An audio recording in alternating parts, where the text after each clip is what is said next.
aquellos que tienen una larga historia de tipo racial colonial en esos espacios, en el cual la importancia de estos grupos no es tanto cuántos son, sino el impacto que tienen en el imaginario de las poblaciones dominantes. Por ejemplo, el caso de los Estados Unidos, afroamericanos, latinos, indígenas americanos, etc. Que el tema no es el número, el tema es qué impacto ha tenido, llevan allí 100 años, 200 años, 300 años, y el impacto que tienen estos grupos en el imaginario dominante de la sociedad.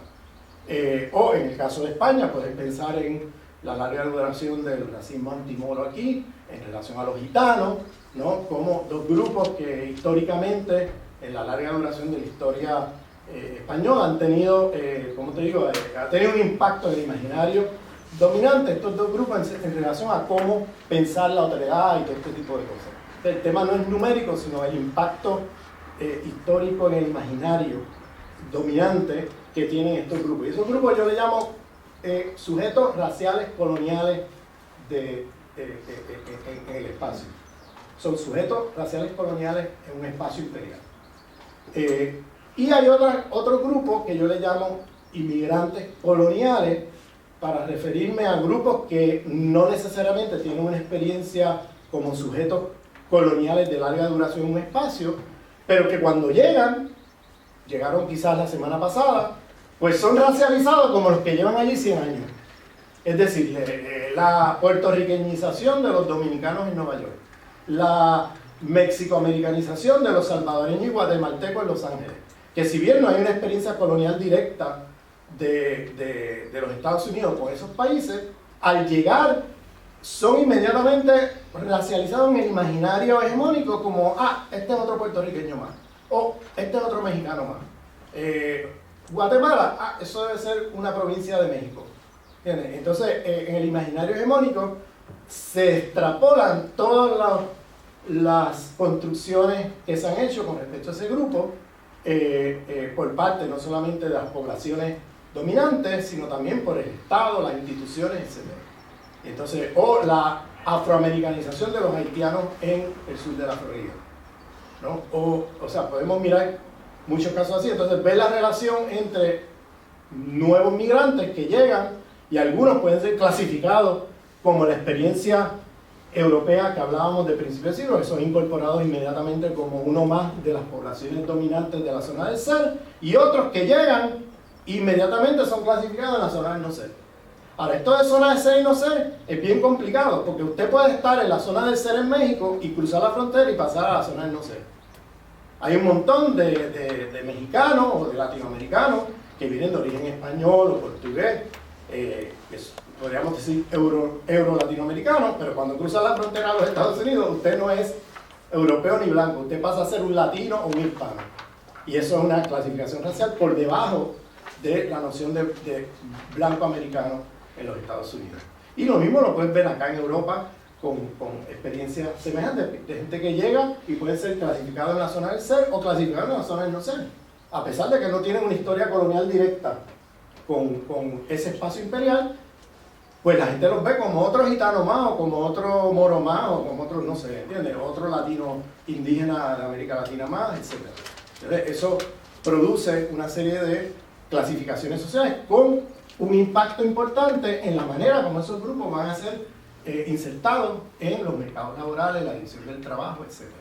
Porque la división del trabajo, parte de lo que está asumido aquí, es que la vieja idea de que de alguna manera la división del trabajo opera con una lógica de acumulación de capital, que luego el tema del racismo, sexismo, etcétera, son temas que aparecen como superestructuras, ¿no? Lo que estamos diciendo aquí es que no, la acumulación de capital y la división del trabajo está organizada desde adentro con lógicas raciales, con lógicas sexistas, con lógicas, y no tanto como se dice en el viejo lenguaje de superestructura, sino que está internamente constituida por estas lógicas raciales, sexistas, heterosexistas, etc. Y eso tiene impacto en cómo la gente es clasificada y cómo es incorporada en los mercados de trabajo, en dónde vas a residir, dónde no, etcétera, ¿no? Bueno, esto así a grandes rasgos, y esta es la relación que quería establecer entre geopolítica del conocimiento y teoría de migración en relación a este planteamiento que hace Fanon de la zona del ser y no ser, ¿no? Y bueno, esto es más una provocación que otra cosa, así que vamos a abrir la discusión.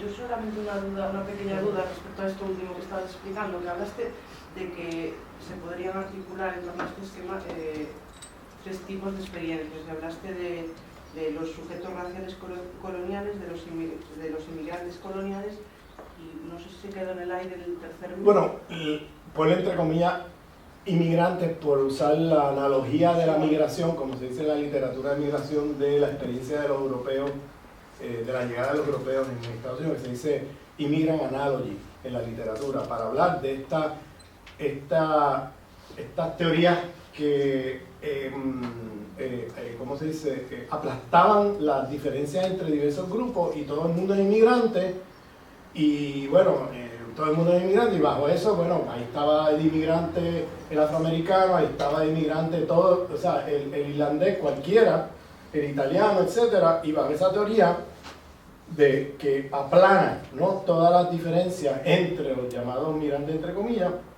pues se borra toda una serie de experiencias histórico-sociales que son fundamentales para entender la incorporación de esos grupos hoy día, ¿no?, en estos países. Por ejemplo, el tema de los afroamericanos, bueno, llegaron como esclavos, ¿no? No llegaron como migrantes.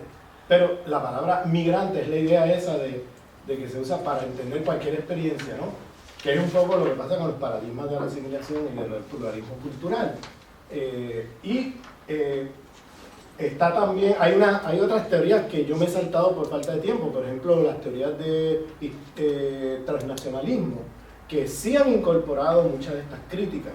Por ejemplo, Nina Glick-Schiller, en la teoría del transnacionalismo en los estudios de migración, a mí me parece importante porque ha incorporado muchas de estas críticas que se han hecho desde estas experiencias. Entonces ella va a tratar de acuñar una teoría de migración que se conoce en la literatura como la literatura transnacionalista, que trata de entender primero los procesos de migración como no unidireccionales, sino como hay una influencia entre el país de origen y el país de acogida, donde hay relaciones de movilidad, tanto de personas como de recursos, como de dinero, como de mercancías, como de objetos culturales, como de producción de programas de televisión, etcétera, que con las nuevas tecnologías, pues la gente no es que se mudó para acá y se olvidó del pasado, sino que hay una interacción entre uno y otro, y que ya no puedes pensar la migración de la misma manera,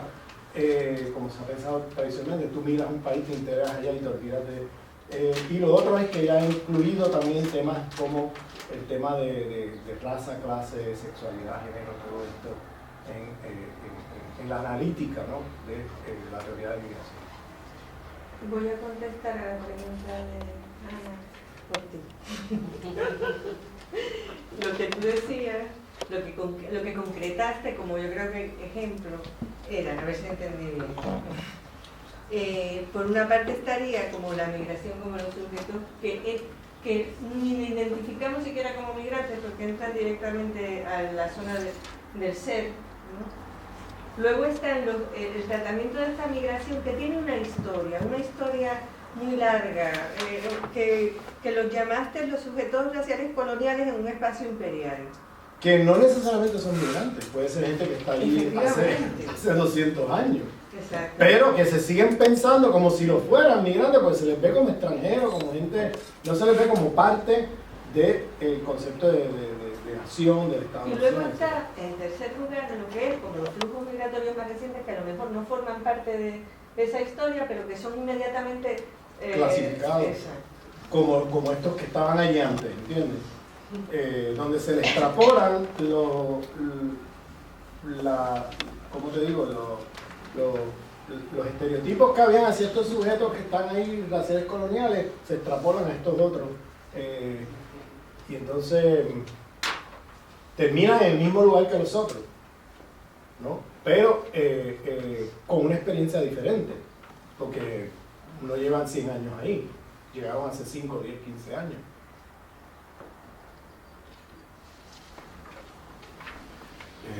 Yo, perdón por llegar tarde y a lo mejor la respuesta a la pregunta o las preguntas que te voy a hacer ya están dadas, por eso pido perdón de antemano. Si no entendí mal, la teoría o el esquema de Fanon de alguna manera sustituye a las variables, a los conceptos de estratificación y legitimación, porque los conceptos de estratificación o variables que conforman la estratificación social y la legitimación que va asociada a ella vendrían a ser un poco colonialistas o proyectos de colonialismo desde una teoría occidentalizada o occidentalizante. No lo sé, yo creo que puede que sea así y en cualquier caso, si es por esa razón, creo que se pierde también, se vacía el concepto de racismo, porque son distintas, siguen estando distintas variables huyendo por debajo. Creo que el racismo habría que precisarlo, deberíamos referirlo más concretamente a esos conflictos que pueden estar en la zona del no ser, pero que no tienen por qué ser los únicos, o asimilar a étnicos, lingüísticos, etc. Bueno, esto si era una pregunta, si has captado esto como una pregunta, me gustaría que lo respondieras. Si no, intentaría formularla mejor. Sí, no, lo que entonces te diría eso es lo siguiente. Lo que te diría es que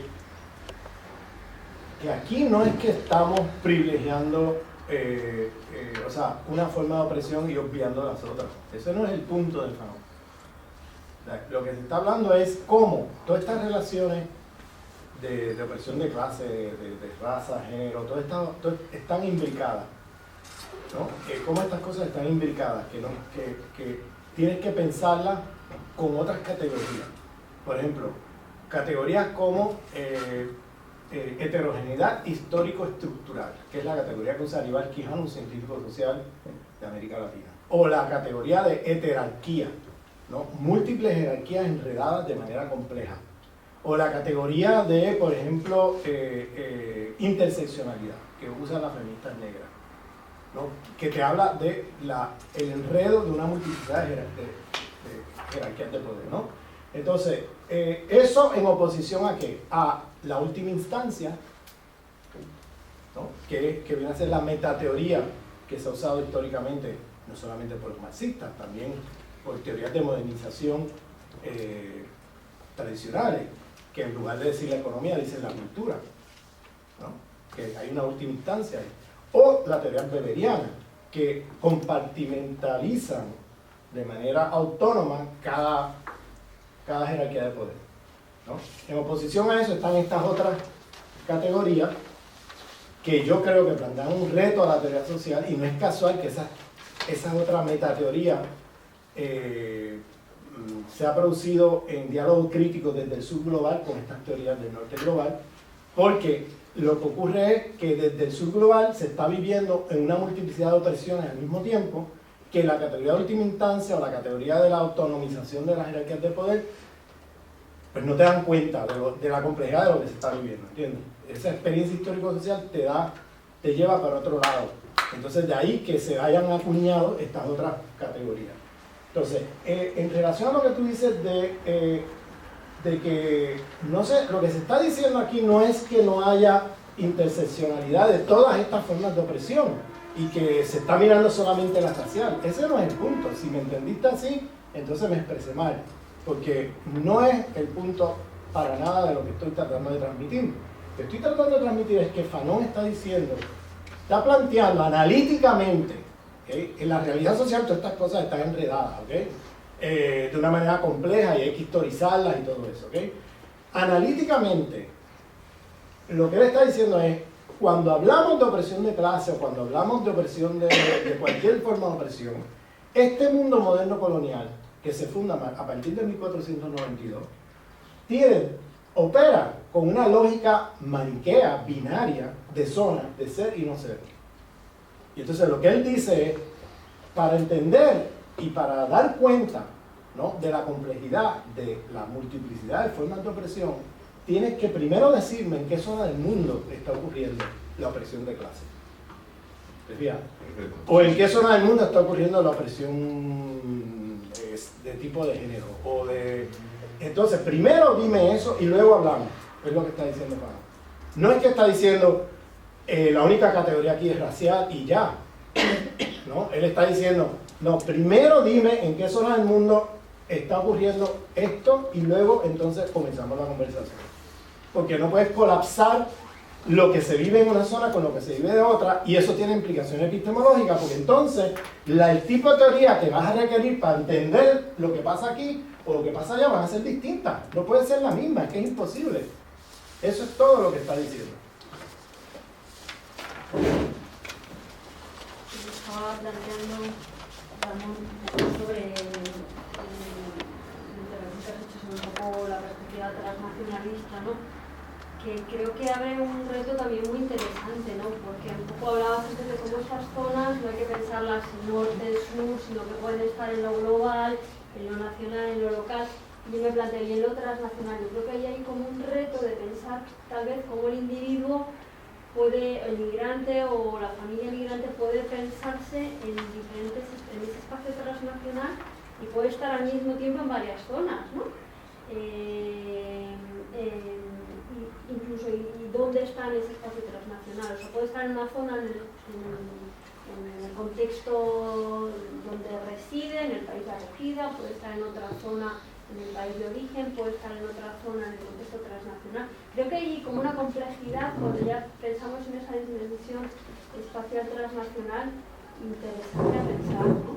Sí, a lo mejor sobre esto tienes ya pensado algo, pero vamos, me parece que es un reto también, ¿no? Sí. El asunto aquí es que esto es bien importante porque tú puedes tener, si piensas en la teoría transnacional, de transnacionalidad, tú puedes tener personas que pueden estar viviendo en la zona del no ser en un sitio del mundo y en la zona del ser en el otro. Y como la teoría transnacional, una de las cosas que da cuenta es precisamente de cómo tú puedes tener familias que estén ubicadas en una complejidad transnacional en términos de país de origen y país de acogida, que ya rompe con esa idea de país de origen y acogida. Estás en un espacio que va y viene de una manera compleja entre uno y el otro. Entonces, tú puedes estar en la... Pueden haber cosas como esta. Alguien que está en la zona del no ser, acá, que pasa acá a la zona del no ser, o sea, que está, vamos a poner, un negro dominicano, que está en la zona del no ser en la República Dominicana. Migran a Nueva York. En Nueva York está en zona de no ser también. Pero ¿qué pasa? Estando en Nueva York, pues uno tuvo éxito como rapero, o otro tuvo éxito como en la música, tocando en Nueva York y no sé qué. Y esa persona luego se regresa a la República Dominicana con una serie de recursos que rompen con las barreras del no ser y empiezan a tener conflicto con las élites blancas criollas de la República Dominicana. Porque se mudan a los mismos barrios, o sea, a las residencias y las mansiones donde vive la élite criolla dominicana, porque empiezan a lanzar toda una serie de comportamientos o de planteamientos en el espacio público que van contra la lógica de la dominación allí, y entonces ahí se forma que es lo que le llaman en la República Dominicana los Dominican York. Los Dominican York.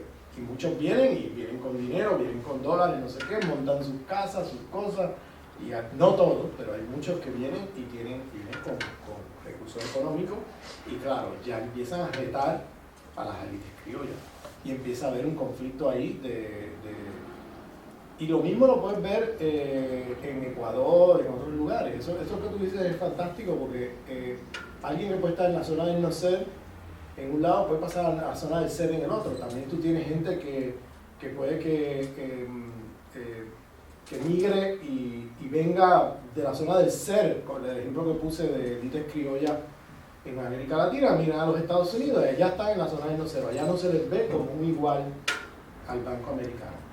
Entonces, esta persona que puede en sus países vivir el privilegio de ser un blanco criollo, pues migra a los Estados Unidos y se encuentra que está en el otro lado de la ciudad. Y todas estas complejidades las puedes ver de un lado y de otro, y sería interesante, yo creo, pensar eso, y cómo incluso puede, lo que te mencioné los 2000 años, romper barreras de zona y ser, no ser, y destabilizarlas en los países de origen y cosas así. Entonces, habría que ver, habría que analizar esto, ¿no? con detenimiento. Los ecuatorianos, por ejemplo, hay un montón de ecuatorianos que allá son, qué sé yo, mestizos pobres o incluso indígenas pobres, y luego acá, después de varios años de estar reuniendo dinero en euros y no sé qué, mandan dinero allá y se construyen casas, y se construyen y ponen negocios y ponen que luego desestabilizan o retan la zona de ser y no ser en Ecuador. Y eso sería interesante, ¿no? Para pensar en mirar. Incluso, claro, si pensamos más allá de espacios que tengan, estén geográficamente, acabar que geográficamente un estado, ¿no? O sea, si pensamos en el espacio diaspórico, porque claro, realmente estos es una jerarquía social que va más allá del estado, ¿no? Que también entran las comunidades, pero si piensas como las comunidades diaspóricas, ellas mismas, te puedes ubicar un poco o pueden manejar estas jerarquías, pues es también interesante pensarlo fuera del conflicto estatal, ¿no? Sí, bueno, en el plano más global sabemos que hay unas jerarquías de ser y no ser, donde, por ejemplo, hay migrantes del sur global que en el plano más global aparecen en la zona del no ser, ¿no? Pero lo que ocurre en ese plano transnacional es que pueden haber procesos de desestabilización donde estos sujetos, de alguna manera, por el mismo proceso migratorio, puedan, de alguna manera, más allá del espacio nacional, precisamente rompiendo con esas barreras nacionales, se empoderen de tal manera que puedan retar a la élite criolla del país de origen y cosas así. Esas son cosas que ocurren en ese plano transnacional, porque si en el plano nacional esa gente jamás hubiera tenido posibilidades de retar o romper esa barrera, y lo que hace en la migración transnacional es traspasar esa frontera y entonces transferir una serie de recursos simbólicos y económicos que hacen que estos grupos puedan retar los marcos restringidos del Estado-Nación en cuanto a zona de ser y no ser y todo esto. O sea, lo puedes mirar de otra manera, ¿entiendes? Y eso yo creo que es algo que, bueno, que hay literatura de migración que lo menciona, pero al no ser pensado de esta manera, muchas veces como que no vemos el alcance de lo que puede significar. Supongo también que es complicado porque, claro, cuando tratamos de aplicarlo todo esto, ahí es donde resulta más problemático. Porque retomando lo que tú dijiste también al principio de la conferencia, supongo que estamos hablando, necesitamos reconocer también estructuras y racismo institucional, ¿no? El apoyo institucional y estructural de todo esto. Entonces, incluso estas eventualidades de un sector que desde el espacio diaspórico pueda romper esas barreras del abismo, traspasar el abismo, se quedaría realmente en lo anecdótico, si no hay detrás unos cambios estructurales e institucionales que realmente permitan hablar de un cambio, ¿no? Exactamente, sí, absolutamente, porque o sea, lo que ocurre es que, por ejemplo, muchos de los procesos migratorios tienen que ver con también formas de salvación individual, personal o colectiva en cuanto a la familia, que es la lógica. Y tú puedes que en muchos casos no llegas a salvarte, pero hay otros que sí, que llegas a reunir dinero. O sea, por ejemplo, tú vas con euro a Ecuador, oye, es mucho dinero, euro, o sea, un poquito de euros aquí, que aquí no valen no puede ser muy significativo, pero llevan unos 2 o 3 mil euros, y con eso, oye, es mucho dinero cuando en ciertos países del sur, y puedes hacer muchas cosas con eso, ¿entiendes? Entonces, por eso es que ves también mucha gente en la zona de Nocer haciendo grandes sacrificios aquí, porque claro, el cambio en la moneda y todo eso les da unas ventajas que en sus países de origen, y la lógica es esta, la lógica es cómo yo mando dinero allá, que allá puedo construir una casa, construirme o montar un negocio, no sé qué, que hace que muchos de ellos estén aquí en condiciones miserables, pero con la energía de seguir para adelante porque están pensando pero como tú dices, esos son soluciones momentáneas, temporales, individuales o colectivas en el sentido de familia, pero la zona de ser y no ser en Ecuador, por ejemplo, para traspasarlo ya y romper esa zona, para romper estas divisiones, significa ya un cambio institucional y político. Porque tú puedes ser que por la migración pases a la zona del ser en Ecuador, pero ahí sigue la mayoría de la gente en la zona del no ser, ¿entiendes? Los indígenas y mestizos, gran parte de los mestizos de Perú o de Ecuador siguen en la zona del no ser. Y quizás tú como familia, como individuo, lograste por la migración llegar acá, pero y puedes desestabilizar y poner en cuestión estructura, pero para cambiar la estructura ya requiere un proceso político, no sé, otra cosa. No la cambia meramente a partir de la migración. ¿No? Para empezar ya son tiempos distintos. Claro, claro. Lo vas a... Eso. Yo quisiera preguntarle algo. Usted hablaba de un concepto de racismo general, en el que una manifestación concreta podría ser diferencias o una jerarquización según un gradiente de color, por ejemplo, o según una religión u otra, etc. Entonces, una cosa que a mí me salta, digo, bueno, ¿por qué no usar otro término para referirnos a ese racismo general sin usar la palabra racismo? Es decir, un concepto, el que sea, que una manifestación pueda ser el racismo biológico, otra puede ser otra forma de discriminación, etc. Esa es una cosa simplemente por terminología, ¿no? Y la otra cosa que... No entendí bien la pregunta. Vamos, y yo no sé si entendí bien lo que usted dijo. Me pareció entender que usted hablaba de racismo. Al principio dijo, el concepto que se tiene de racismo en general o por lo común es un concepto limitado. Se tiende a pensar que racismo es simplemente diferenciar jerárquicamente según prejuicios, estereotipos de individuos sobre otro grupo, sobre cierto grupo. Se tiende a pensar el racismo así, como que es un grupo de personas que tienen prejuicios y ya. Y yo lo que estoy tratando de destacar es que hay unos aspectos institucionales del racismo que están más allá de si hay una gente con prejuicios o no. O sea, si tú tienes unas instituciones sociales que se relacionan con grupos sociales de una manera discriminatoria, incluso tú puedes tener individuos dentro de esas instituciones que sean antiguas. Mira, por ejemplo, el espacio de la Universidad Occidentalizada. Nosotros aquí todos, estoy seguro que somos racistas, pero en la misma manera como está constituida la propia universidad, ya se reproduce un sexismo epistémico. Porque en las disciplinas se te exige que tú tengas que conocer estos autores, institucionalmente.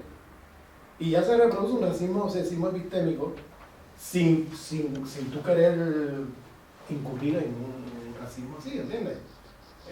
O sea, porque la misma institución ya está organizada de cierta manera, con unos currículos, con unos autores que se privilegian por las disciplinas, etcétera, que vienen de, como dice Boaventura de Sousa Santos, de estos 5 países. Y son hombres, casi nunca hay una mujer allí. O sea, son hombres de estos 5 países. Te lo pongo como ejemplo para que veas la diferencia entre los individuos y la institución.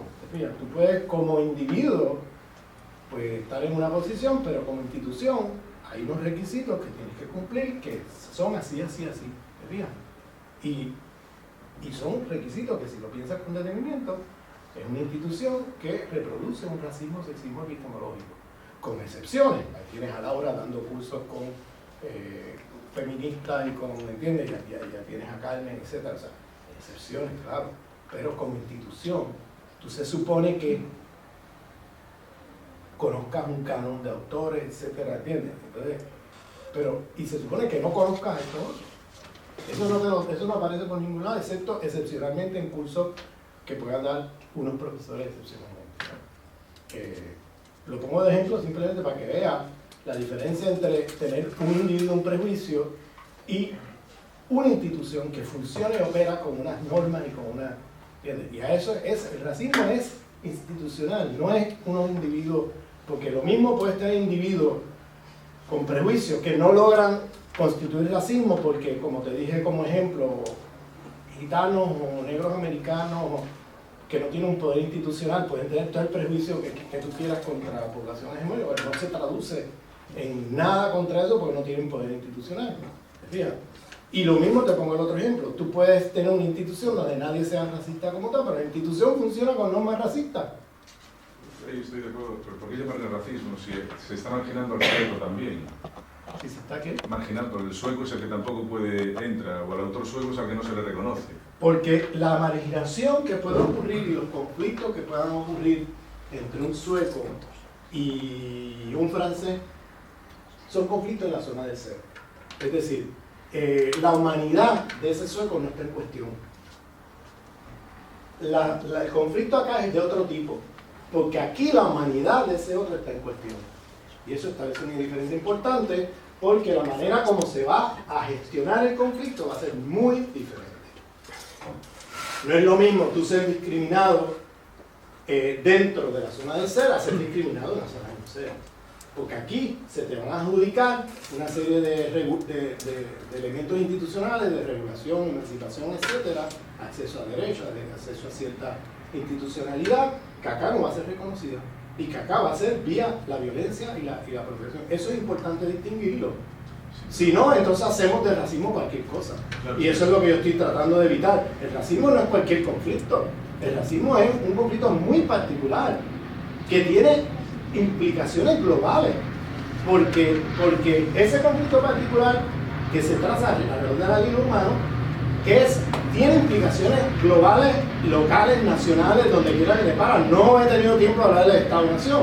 El Estado-Nación es la institución por excelencia de este tipo de mecanismos, porque en el Estado-Nación se constituye la idea de que hay una norma de identidad, ¿no?, que se supone que corresponda con la identidad de toda la población. Claro, o sea, es territorio, población y fronteras, es así, Claro, es el ya. Estado de nación. Entonces, claro, pero tienes que distinguir porque, por ejemplo, mira el debate hoy sobre qué es ser en Europa hoy, en la Unión Europea, o en muchos países, incluso a nivel de Estado-Nación, qué es ser francés, o qué es ser holandés, o qué es ser...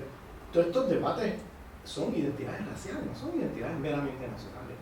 En esa discusión son identidades raciales, de quién es un francés, quién es un holandés, quién es un alemán. ¿Entiendes? Aunque nunca te mencionan la palabra raza. Sí, sí, claro. ¿Entiendes? Entonces son debates realmente de identidad racial en el fondo. O sea, ¿quién es uno de los nuestros? Exacto. ¿Quién es uno? Pero por eso, es que lo siento, Ramón, pero me rechina. Cuando tenemos más conceptos como xenofobia, aplicar el racismo y... No sé, es que creo que hacíamos de contenido el término racismo. Es que ellos están aquí sí. Y a lo mejor estoy cayendo en un debate nominalista, que puede ser, puede ser. Es un debate Pero... O sea, xenofobia, puede haber xenofobia racista y xenofobia no racista. Puede haber discriminación religiosa racista y no racista. Por eso dije al principio, tienes que ver cómo se están articulando las narrativas ahí. ¿Qué es lo que está exactamente articulándose? Es que mira, ¿Cómo socialmente, institucionalmente se está localizando? Pero el ejemplo que pusiste de Irlanda del Norte me viene podemos poner también el de Galicia, pero el de Irlanda del Norte viene como muy al pelo porque hasta hace nada había racismo, pero no era racismo, era xenofobia total, basada en un marcador de tipo religioso, o de atribución, o de herencia religiosa, porque realmente no se preguntaba a nadie, pues era familia católica, luego no podía ser funcionario, no podía tal, había violencia.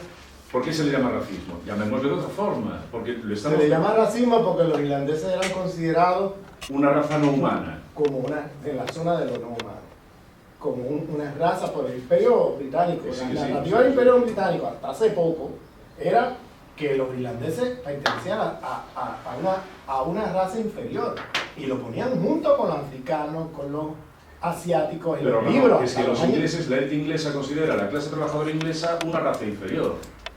dentro de la propia nacionalidad. No, espérate. Bueno, El discurso de raza, y en eso Foucault se equivoca, ¿ok? El discurso de guerra de raza, que está en la genealogía del racismo de Foucault, que es un viejo discurso en Europa, o sea, tienes que tener cuidado en no extrapolar o no tomar los conceptos, porque cuando se hablaba en ese tiempo, o sea, de guerra de raza, se estaba hablando más de guerra étnica. No se consideraba, la guerra entre británicos y franceses no era de que esta gente era inferior ni nada de eso, era una guerra étnica. Se usaba la palabra raza, race, porque en inglés se usaba race, ¿no? Pero no tenía el significado que tiene esta. Por eso es que te digo que lo importante aquí no es qué palabra tú usas, y lo importante no es si es color, si es religión, no, lo importante es que el racismo es una jerarquía de poder institucional, de superioridad e inferioridad sobre la vida del humano. Esa es la definición desde la cual entonces partimos para poder decir, bueno, está la palabra raza, puede que aparezca raza y no sea racista, y puede que aparezca raza y sea racista, puede que aparezca el marcador religión, puede que haber discriminación religiosa no racista y discriminación religiosa racista. ¿Qué es lo que lo define? Ver si lo que se está articulando ahí es una jerarquía superior e inferior sobre la vida del humano. Eso es lo fundamental. Estoy proveyendo una manera teórica, conceptual, analítica, para no enredar las cosas, porque estas cosas aparecen muy enredadas en la manera. Por ejemplo, mira el debate de islamofobia hoy, en Europa. El debate en Europa de la islamofobia es impresionante, porque una de las cosas que te va a decir el Estado francés es que la islamofobia no es racista. Y el Estado francés se ha opuesto en la Comunidad Europea a usar islamofobia como racismo porque, otra vez, usan el racismo de color y dicen, aquí los musulmanes son de todos los colores, no son una raza, esto es una religión y aquí no hay racismo. Pero, ¿qué pasa? Cuando tú miras la narrativa que se está usando sobre islamofobia hoy día en Europa, te das cuenta que están hablando de los musulmanes como los salvajes, los bárbaros, los terroristas, los estos. O sea, hay una serie de narrativas que lo que hacen es inferiorizarlo debajo de la línea del humano, ¿entiendes? Animalizarlo, ¿no? Y entonces, digo esto porque si no tienes claro esto, se te enredan un montón de cosas ahí. Es que, y por eso yo encuentro lo de Fanon muy útil, ¿no? Yo lo entiendo, lo encuentro útil, y la línea de lo humano, pero pues llamémoslo deshumanizarlo en vez de racismo. Yo no me refería tanto a Foucault como leyendo el discurso de las élites británicas toda la vida, o sea, que consideraban a sus clases bajas, a su clase trabajadora, no humana. Y no puede hablarse de racismo porque es dentro del mismo grupo étnico. Y eran categorías no humanas. Cuando me pones como ejemplo a Marx, que me parece además muy sensato, pero eran no humanos en ese periodo de la historia. Ahora no, pero hace 80 años eran no humanos. Mismo, blanco, anglosajón, protestante, pero clase trabajadora.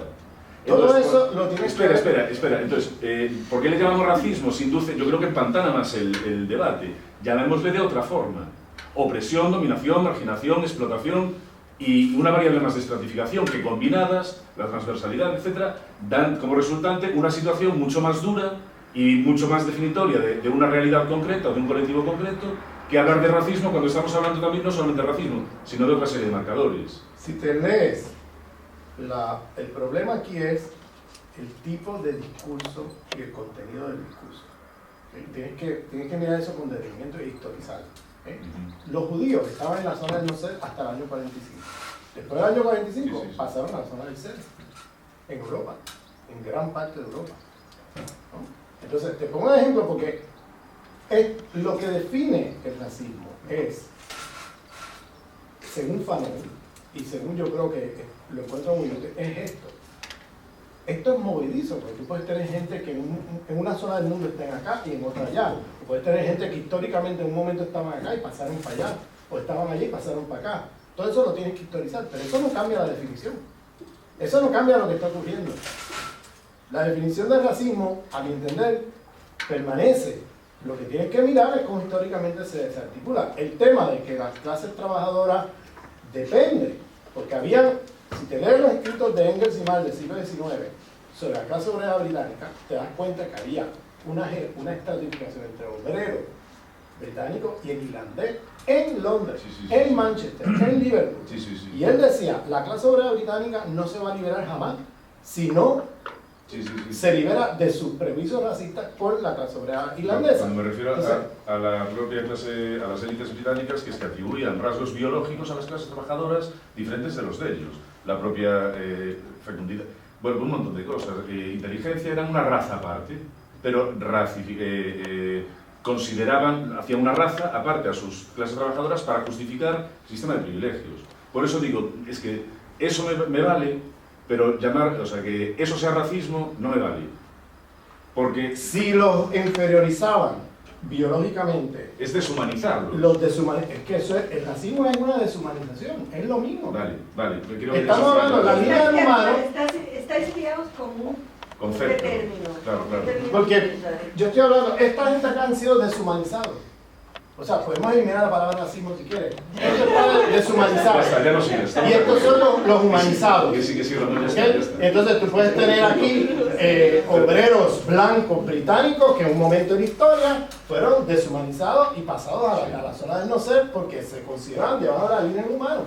Puede pasar, claro que sí, y ha pasado. O sea, todo eso para decirte que luego en el proceso histórico, luego esas mismas poblaciones pasan a la zona del ser, ¿no? Y son nuevamente humanizados con acceso a una serie de recursos y derechos, etcétera, ¿no? Pero fíjate cómo los sujetos colonizados, hay una historia ahí que tiende a ser más constante. Fíjate. Sí, vale, estoy de acuerdo.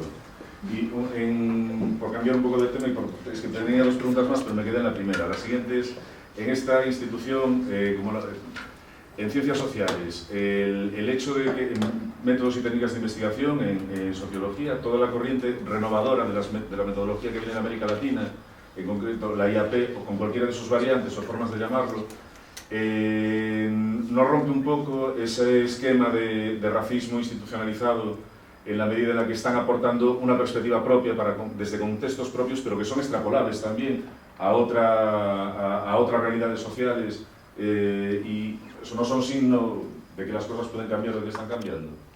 Claro, las cosas pueden cambiar, eso yo no lo pongo en duda jamás. Yo creo que el racismo no es universal ni es eterno, y creo que esta estructura que estoy nombrando aquí comienza, aquí no he tenido tiempo de hacer la narrativa histórica de cuándo comienza, etcétera, pero esto comienza a partir de 1492. Y entonces no existía antes ningún sistema social, con todas sus explotaciones y dominaciones y lo que tú quieras, que clasificara a las poblaciones de esta manera. Había otros sistemas sociales que clasificaban de otra manera, pero el racismo es un fenómeno moderno, no es un fenómeno premoderno. Y moderno me refiero a post-1492. Y eso tiene unas consecuencias enormes porque, tú puedes producir conocimiento desde aquí, que luego pueda ser útil para gente acá, y puedes producir conocimiento que sea útil acá. Claro, eso sí, lo que sí que tienes que siempre tener en mente que el tipo de experiencia y de formación histórico-social que se da de un lado del otro son distintos, y que tomes en cuenta que una teoría que se pueda producir en un lugar presta atención que no se convierta en un obstáculo para tú entender lo que ocurre en el otro lugar, que es lo que ha ocurrido históricamente, es que las teorías de allá se han impuesto como diseño global de la universidad acá. ¿No? Históricamente esa es la tendencia. Ahora puede haber momentos donde desde acá se producen cosas útiles para allá, pero no pierdas de vista la relación de poder aquí desigual, porque la universidad occidentalizada y aún muchas cosas que se producen desde América Latina o desde África o desde pueden ser súper eurocéntricas. Eso no... Sí, eso lo dejaste claro antes, y puede ser algo nada eurocéntrico a lo que se produzca en el norte. Es que quiero seguir justo por tu pregunta, y yo creo que vincula. Yo creo que lo que tú querías, que apuntaste muy bien, es, que por donde va mi pregunta, es ¿qué podemos hacer para combatir el racismo epistémico? Soy como más aplicada. Sí, esto es una pregunta fundamental. Porque, claro, ¿no? Sí, yo creo que hay que tomarse en serio la diversidad epistémica del mundo. O sea, hay que tomarse en serio. Hay que hacer el mismo esfuerzo que hacemos para leer a Foucault y a Marx.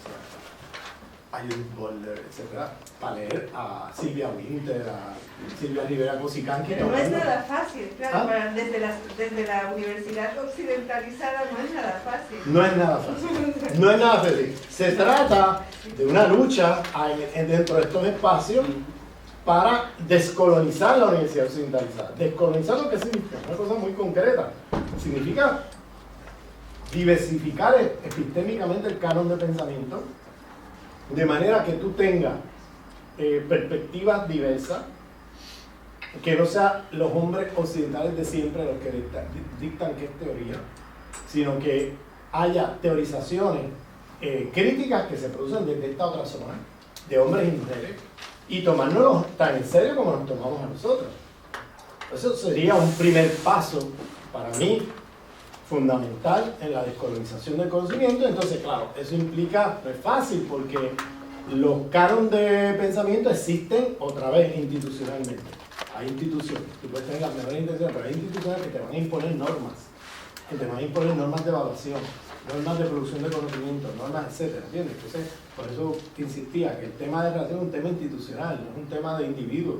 Tú puedes como individuo tratar de cambiar algo aquí lo más que puedas, pero ahí hay un sistema que se superpone sobre ti y que te va a poner límites a cuán lejos puedes ir con eso.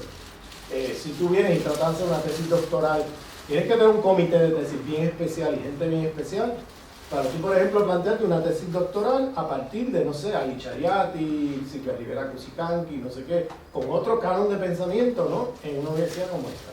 O sea, tienes que tener, porque en una universidad como esta te van a preguntar, bueno, pero ven aquí, ¿y esto? ¿Esto es sociología? Esto es, porque no vieron a ninguna de las caras de los hombres occidentales de estos 5 países allí. Dicen, pero ¿qué es esto? Y te van a empezar a cuestionar si tu tesis es válida o no, si es aprobable o no, porque tú no sigues los cánones de los hombres occidentales de estos 5 países, ¿no? Entonces hay unos límites institucionales ahí, y yo le llamo racismo epistemológico, sexismo epistemológico, porque son las mismas caras de siempre, ¿no? Entonces hay que plantearse la diversidad epistémica, hay que plantearse incluso, pues, otro paso que me parece fundamental es el conocimiento disciplinario. Hay que romper con estas fronteras disciplinarias. Eso plantearía una universidad transdisciplinaria, donde ciencias sociales sea no disciplina, sino un espacio de producción de conocimiento transdisciplinario, donde se produzca conocimiento en un sentido más amplio. Romper con esto de que sociólogos, antropólogos, ciencias políticas, que son formas de fragmentar la realidad social, de tal manera que pierden de vista las conexiones. Entonces, las conexiones te la da producir una universidad, por ejemplo, de ciencias sociales transdisciplinarias. Pero buena suerte, ¿no? O sea, por eso es que en América Latina y en otras partes del mundo, por ejemplo, los indígenas en América Latina han creado sus propias universidades. Y tienen sus propias universidades abiertas a todo el mundo. Tú no tienes que ser indígena para estar ahí. Pues ahí va gente de todas partes del mundo a estudiar. Y no son anticonocimiento occidental, pero ponen el conocimiento occidental en un espacio, ¿no? En su lugar, no dejan que colonice, ¿no? El resto de los conocimientos, y al mismo tiempo producen disciplinas con una organización conceptual muy distinta a la universidad occidental.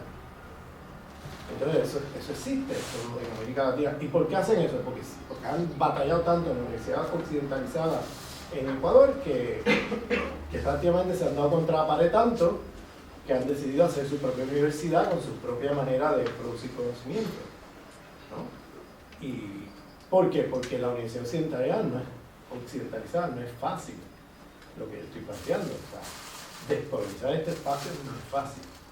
Esto es un reto enorme. En Estados Unidos se dio de otra manera. En el movimiento de derechos civiles irrumpió en los espacios universitarios y se crearon estudios étnicos, o sea, se crearon estudios de latinos, afroamericanos, asiáticos, etc. Y en estos estudios étnicos eran espacios conquistados por huelgas estudiantiles de negros, latinos, asiáticos, etcétera, indígenas americanos, y se crearon estudios en relación a estos temas. Lo mismo el tema, esto es una cosa que no se conoce mucho, el movimiento de derechos civiles incluyó siempre el tema de género. Y por ejemplo, una de las cosas cuando se habló de discriminación positiva, se incluyó allí no solamente discriminación positiva para los grupos racializados, sino también para las mujeres.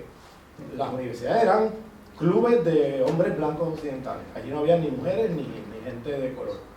Entonces, el movimiento de derechos civiles puso en la agenda y ahí se beneficiaron un montón de mujeres blancas occidentales que de otra manera no hubieran entrado a la universidad por las exclusiones institucionales que existían hasta ese momento. Y claro, ahí hizo que ahora, hoy día tú vas a una universidad, mucho en los Estados Unidos y en otras partes del mundo, con una fuerte representación de mujeres muy grande, ¿no? de mujeres en el espacio universitario. Pero también el tema de la representación de grupos racializados, bueno, se logró mucho, hubo un avance y todo, pero estamos muy lejos todavía de realmente haber logrado una igualdad ciudadana en ese plano. Todavía la representación de grupos etnorraciales en los Estados Unidos es limitada en los espacios universitarios. Y los grupos, yo estoy en un departamento de estudios étnicos que se creó con una huelga estudiantil en el año 69 de estudiantes asiáticos, negros, indígenas americanos, etcétera, y latinos. Y luego hubo que hacer otra en el 99, porque 30 años después fueron cortando las plazas de los profesores, ¿no? Para que al final el departamento desaparezca. Entonces hubo otra huelga en el 99 exigiendo ya plazas para profesores en el departamento. Y estudios étnicos allá es muy diferente acá, porque acá son fundamentalmente blancos occidentales estudiando negros, indios, etcétera. Allá son las propias intelectuales de los grupos racializados pensando su propia situación, ¿no? Y que entran al espacio universitario como profesores. Y entonces es otra cosa. No es una epistemología colonial, sino está más sintonizada con la idea de la descolonización del conocimiento. Claro, eso es otro camino, ¿no? Hubo luchas, etcétera, y se crearon estos espacios ahí que cuestionan el conocimiento hegemónico, y por eso, claro, por eso entra en choque con los departamentos tradicionales de sociología, antropología, etcétera, porque se produce otro tipo de conocimiento también.